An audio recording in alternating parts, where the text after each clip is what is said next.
Lanny Lloyd Snodgrass, doctor, former lieutenant colonel.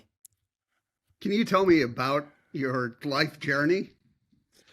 My life journey begins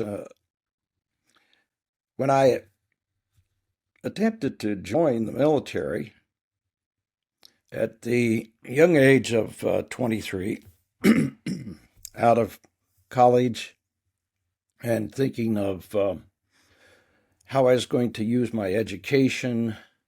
I had a bachelor in psychology, which you really don't do much with. But I was thinking, oh, if I could join the military and go into intelligence, they could use me, and perhaps that would be a challenge that would be worth embarking on. Well, I was denied entrance into the military because of a kind of a meaningless football scrimmage that took place in my senior year, injuring my shoulder. So, fast forward 40 years, 63.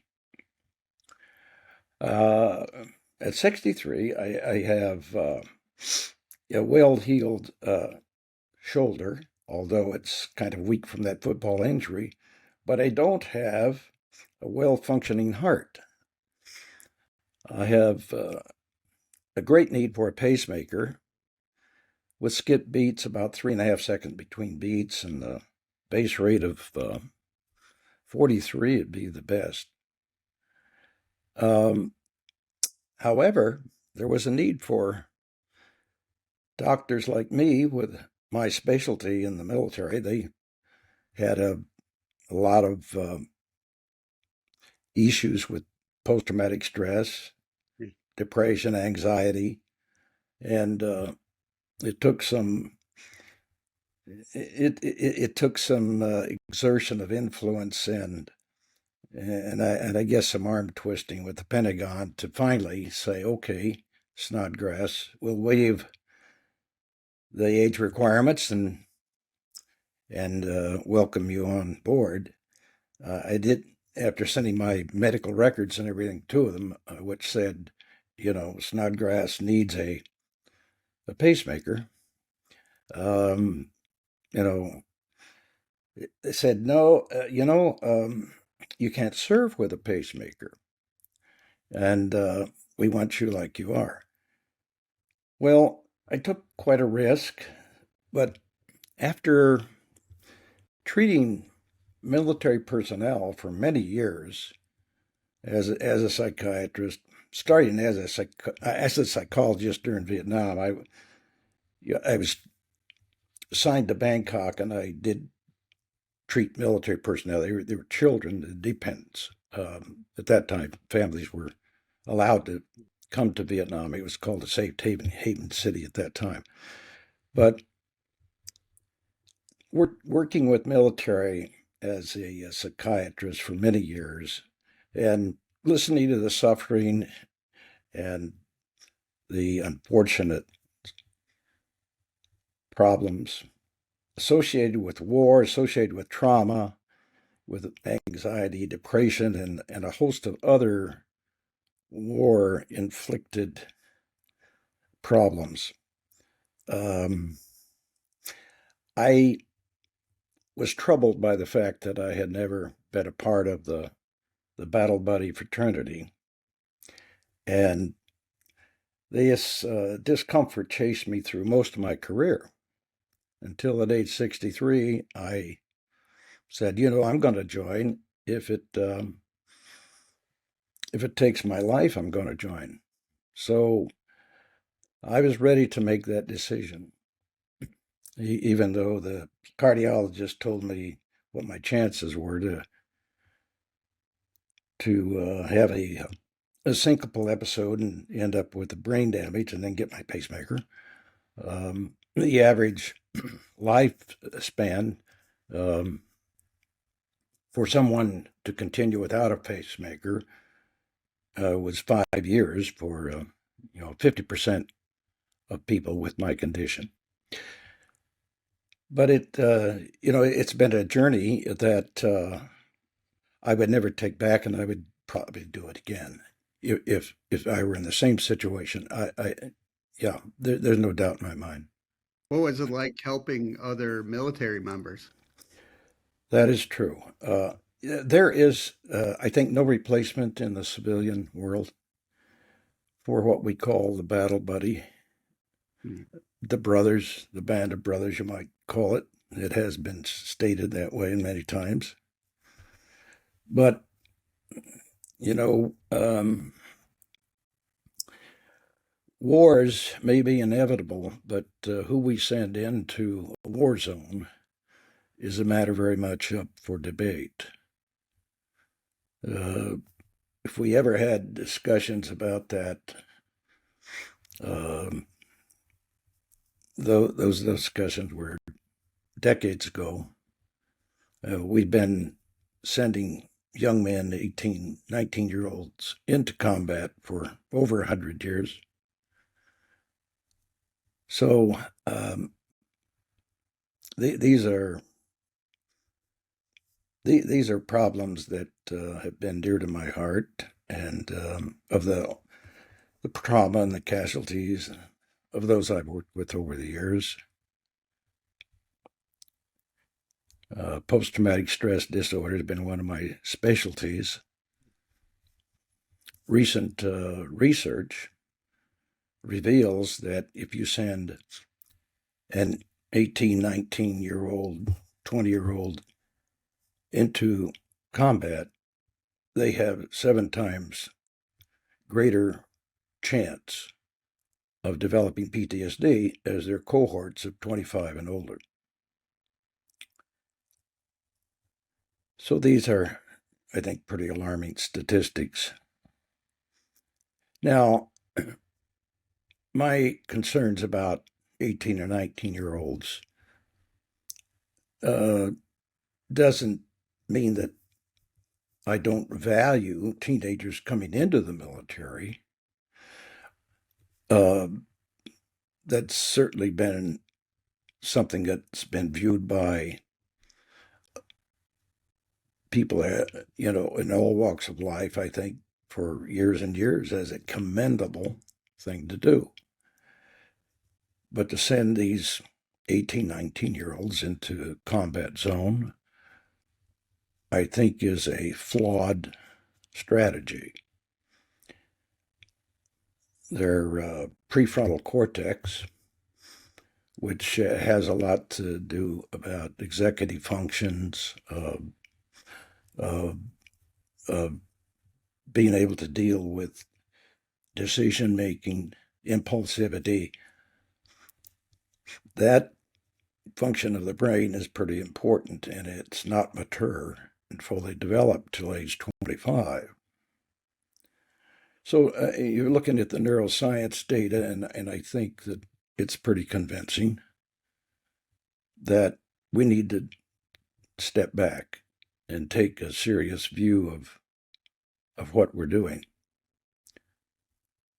And then I'm kind of, I guess, a poster boy or something like that, in the sense of the senior end of the other continuing, where the military is passing over opportunities for a great resource, I think, that's out there for people that are professional or people that have great skills. I mean, you take a doctor, a lawyer, an engineer, somebody in the medical specialty that is age, well, if they're over 43, at that age, they're at the top of their game. They really are. Yeah. And the military says, no, you're too old. Um,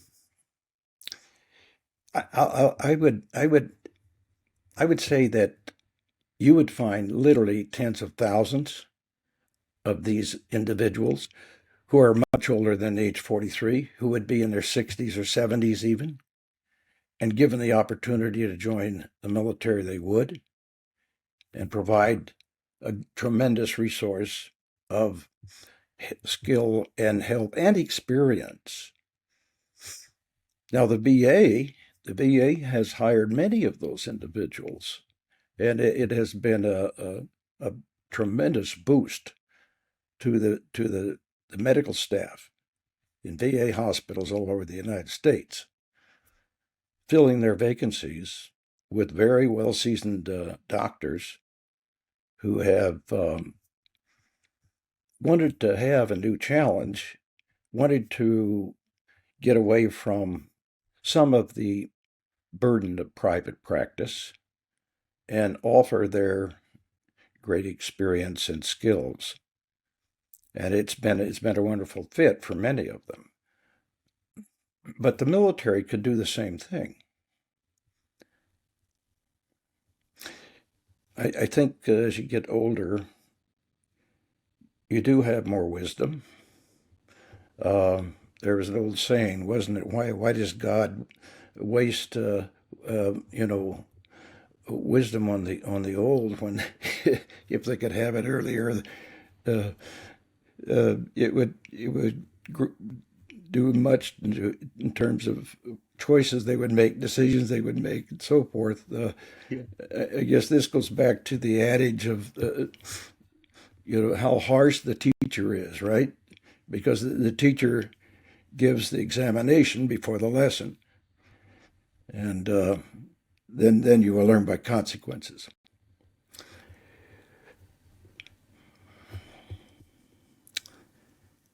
Well, my life experience has been filled with riches. I consider myself very blessed to have been able to serve and be able to have a profession that I've had a great deal of passion. Choosing your vocation or your profession is a very, very important step in one's life, because if you don't have passion for what you're doing, you've missed a great deal of quality life in pursuit of something that would and should bring great rewards and inspiration. So, and I certainly have had a great deal of passion working with the mental health issues of men and women across this country. It's been a rich experience for me, and I cherish it. Many times I miss the experience, clinical experiences, and the clinical arena that I was in, and I still do consultation work. I'm an expert witness for the state of Washington on personal injury cases, and that kind of helps keep the gears between my ears. Between that and my piano playing, I play a lot of piano. I helped put myself through medical school playing the piano. I used to play at this place in Hollywood during my last 2 years of medical school. Um, so yeah, it's a good life. What would you say to any military members or veterans going through a tough time? Well, there are a lot of different tough times. Yeah. There really are, and if you want to get down to the bottom of the basics when it comes to desperateness, I'm talking about morbidity and Right. morbid thoughts and suicidality, and it being at the end of your rope and there's no light at the end of the tunnel. The word is hope. They've got to have hope. and you've got to give them hope. Now, how do you do that? Well, the big word starts with E. It's empathy. Yes. How do you crawl inside of their skin and their soul and feel part of what they're experiencing?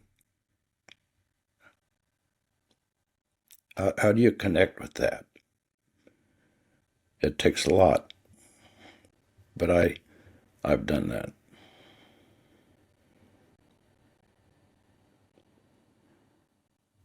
Yeah. What do you do to help your own mental health? You know, I used to come home. Well, I used to come home many times. Would come home from the hospital and feeling stress, uh, and one of the things that I do, have done, I would still do it even now, sit down at the piano and in 45 minutes, my head was literally in a sauna. My senses, my emotions, my tension, displace my tension at the keyboard. I would wait for my emotions to tell me what to play, and my emotions would tell me what to play.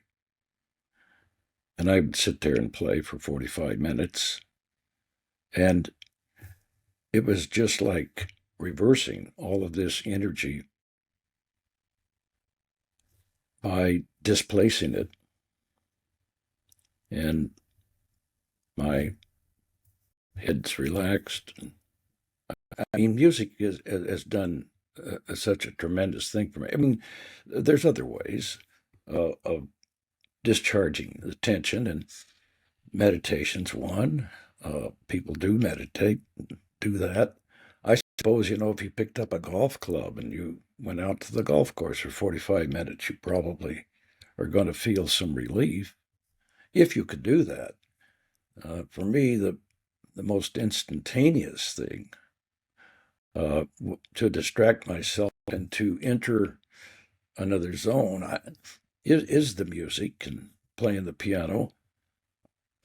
I many times reach, I would say, an altered state that I enter while I'm playing the piano, where I'm just, kind of lose peripheral awareness of my surroundings, and literally in unison. I'm in unison with the music and with the moment.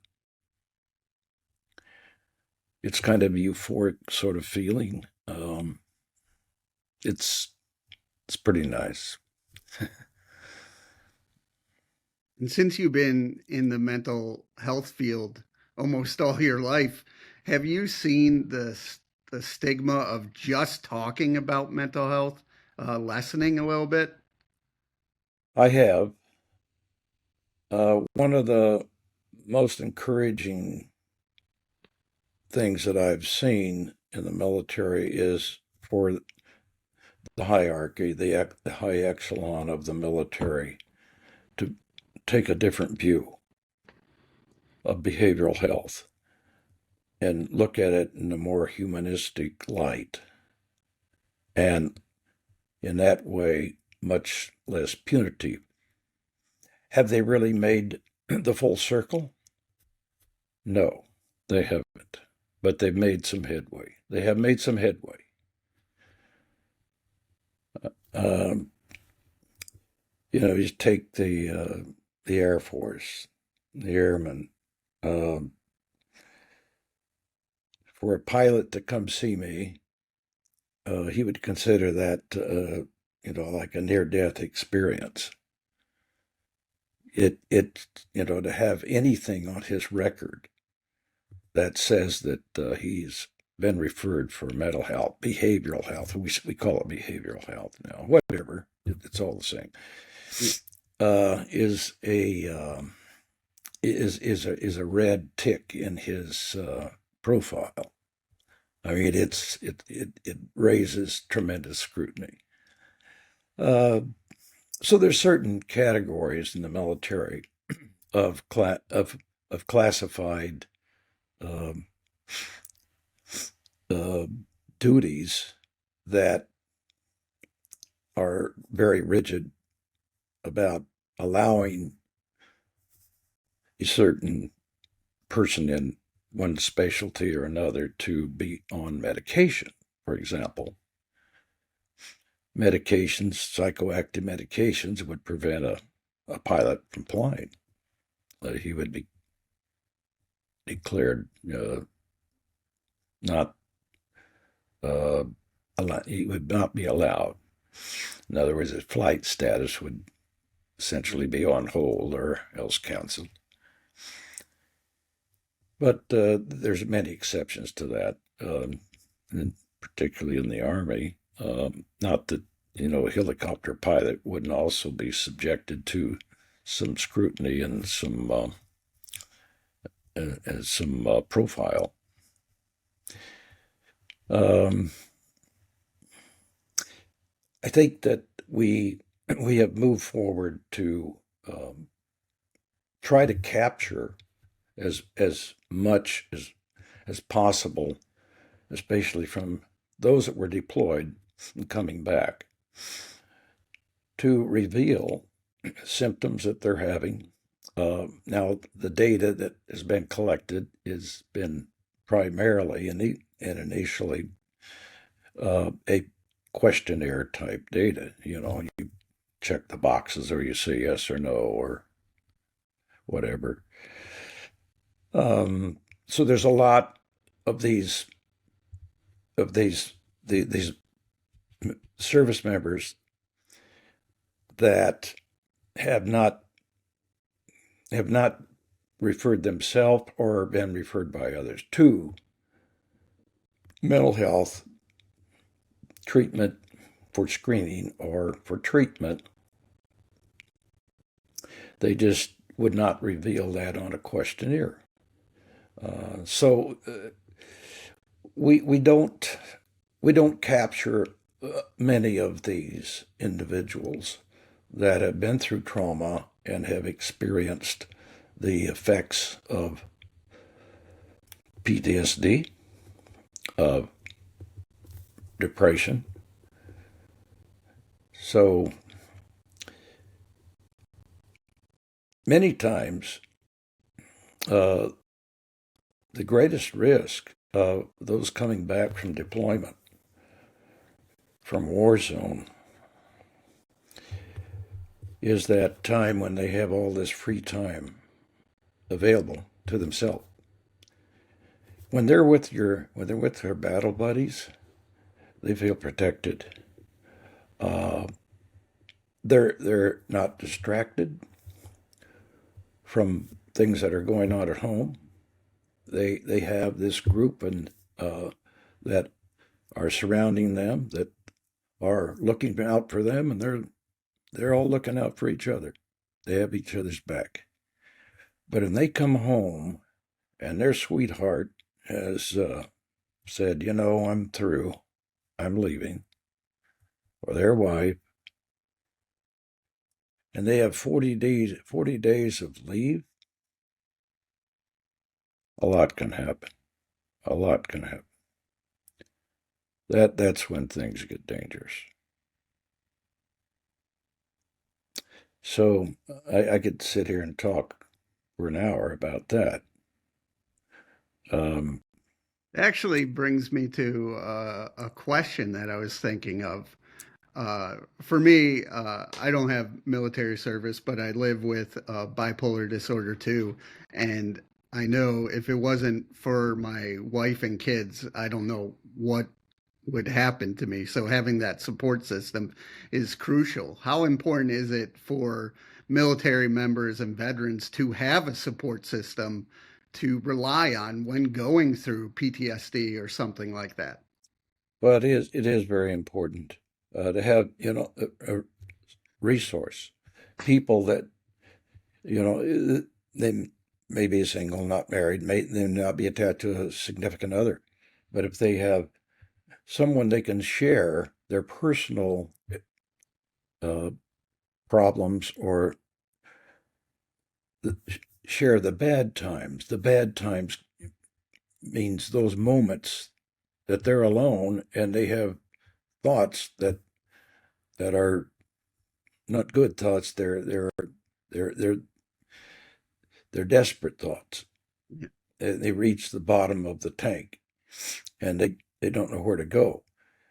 So yes, people who are going through PTSD, going through treatment, they really need to have some connection. It could be a friend, it could be a relative, it could be um, with a counselor, um, but that's very essential. One of the things that I have over the years seen very helpful with those in treatment is to have a group process going on. Individual is fine too, of course, but having a therapeutic group who are sensing these same challenges and problems and they're grappling with is very helpful, and the group becomes a laboratory of learning, a way in which people acquire various techniques, decision making moments that help everyone that is in this group milieu.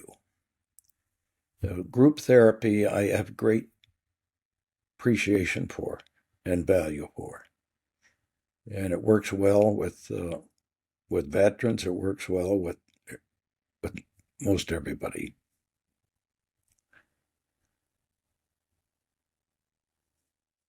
If you could do it all over of going to the military, would you do it all over again? Absolutely, there's no question in my mind.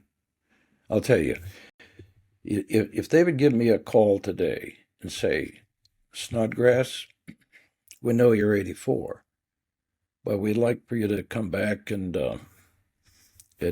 join us and in certain capacities. I do it. I do it in a heartbeat. I would.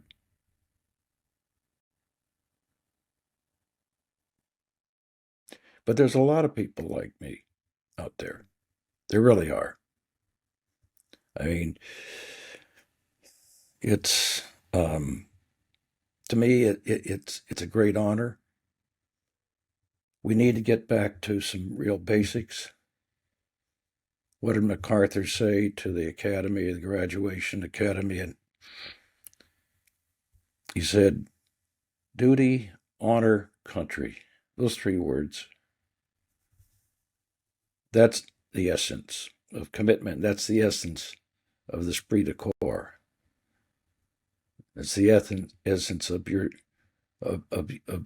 loyal duty to the military and the country and the people that you serve. Can you tell me about your forthcoming book? Well, my forthcoming book, yes, Age in the Military, uh, is a book that talks about age from the standpoint of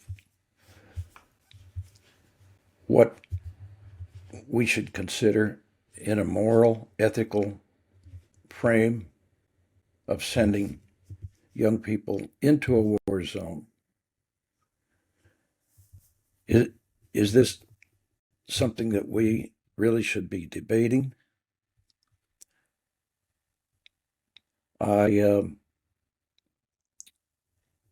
say quite a bit about the views of young people and why we cherish the characteristics of that age group, of why that particular age group is is the most cherished, the most valued by recruitment. to fill the enlistments. They have vitality. They have energy, and they have naivety. So they're somewhat fearless. Well, you can talk to any commander or sergeant, and they'll say the same thing. These young kids will follow orders into battle, even knowing that they're going to have complete annihilation, and they'll do it anyway. So these traits, have been the propelling motivation for the country to utilize youth in the combat, in war zones, and send them into battle. I contend that this is a tragic thing. This is we need to step back. The the book talks about the changes, the forever technological changing that's going on in the world has changed the landscape of war to some extent. Fewer people in the field. We can use drones, and we can use all kinds of technology that may not put a soldier in hand-to-hand combat, but may certainly do a lot of damage to the enemy. Now, that doesn't, as I state, you put a 19-year-old soldier in a trailer in Colorado, and he launches a drone attack in the Middle East on a target. Supposedly, that soldier will have the same or similar risk of developing PTSD as a soldier who is in combat and fires his weapon. So we still have the same issues, mental health issues that we're going to be grappling with. I think most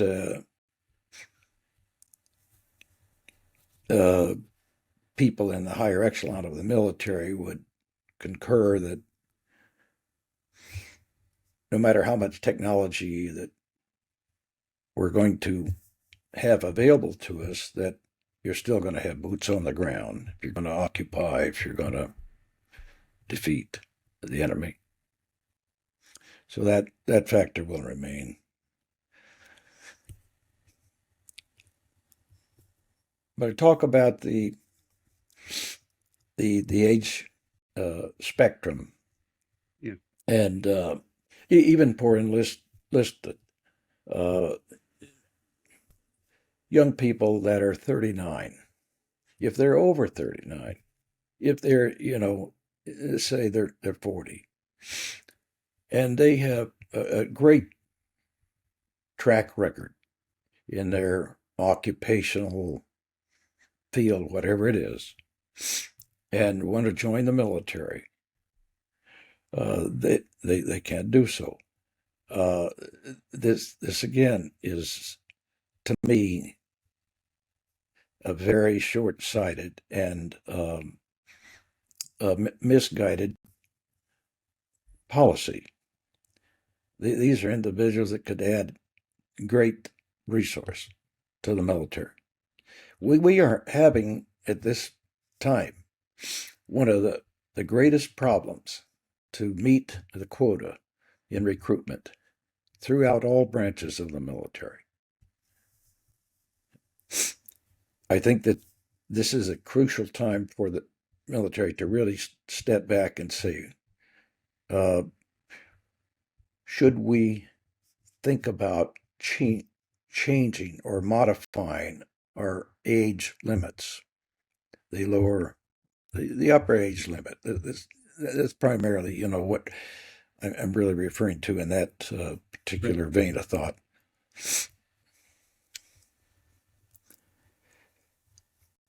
So I talk about other branches of the military and other countries too, and so I approach this somewhat with a global outlook, and how they look at age in terms of their military assignments, and in terms of also mental health, providing mental health provisions and programs for their military or their dependents' families. Um, I'm hoping that the book will provide some impetus for awareness. Uh, I don't. I'm not really that heady in my attitude and perceptions that this book is going to shake the foundation of military thought, uh, policy making. But if I could just bring about some awareness to the reality of consequences uh, with policy as it has been followed, and could we do things a better way, I would feel very good about the the purpose of the book.